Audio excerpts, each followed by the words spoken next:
celebrate the solemnity of St. Joseph and Paschaltide, which was what the calendar was like until the Feast of St. Joseph the Worker was introduced by Pope Pius XII. In this Feast of St. Joseph, we emphasize his patronage over the Universal Church.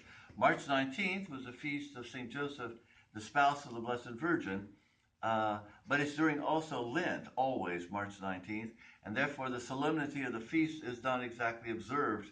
It could have an octave, for example, no matter what its degree of feast. So therefore, there was established today a secondary feast in honor of the patronage of St. Joseph of the Universal Church, which would take place in Easter, the the Wednesday after the third, or within the third week of Paschaltide.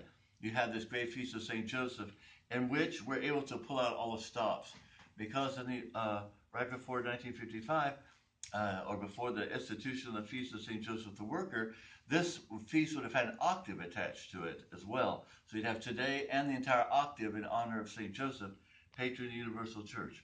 So we meditate on St. Joseph's role as patron, comparing him to Joseph in the land of Egypt, which is what the breviary tells us today for its first readings. So we have the figure of St. Joseph brought out of obscurity because of his prophecy before Pharaoh, and therefore Pharaoh makes him the second in command over all the land of Egypt.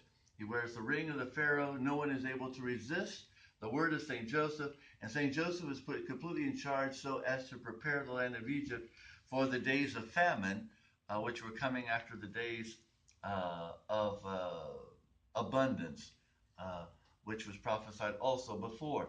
And so in this figure of St. Joseph, of Joseph, one of the 12 sons of Israel, we have this prefigurement of St. Joseph, patron of the Universal Church.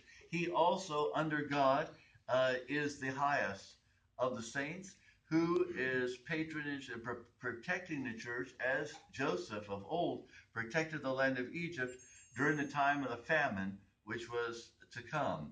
And like Joseph of old, he's put in charge in a certain way over the church herself. That's why he was made patron of the Universal Church. There are no other patron of the Universal Church. There's a guardian angel who's the head of the Universal Church, with St. Michael the Archangel, but St. Joseph is the saint who is placed over the Universal Church. And this is a time when we have to really have a devotion to St. Joseph, precisely for that reason. Things are in a decaying state. The church is falling to pieces around our eyes. And so we have to turn to St. Joseph in this time of trouble, as the Egyptians did during the time of famine, turn toward the old Joseph, that we rely on his intercession. He who is the protector of the Holy Family, the shadow of God the Father, he is called.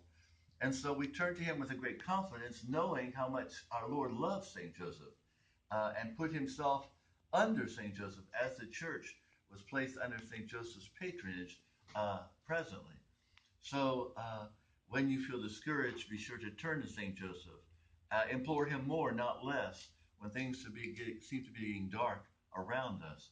Because St. Joseph will lead us out of this crisis, being its patron, and Satan has no power over him. That this patronage of St. Joseph, we trust in it more and more give us this confidence that God will win the victory here in the church. So let us have St. Joseph's intercession, that we might be true sons of St. Joseph, that we might, with docility, put ourselves in his hands, and by his intercession conquer the forces of the devil which are around us. In the name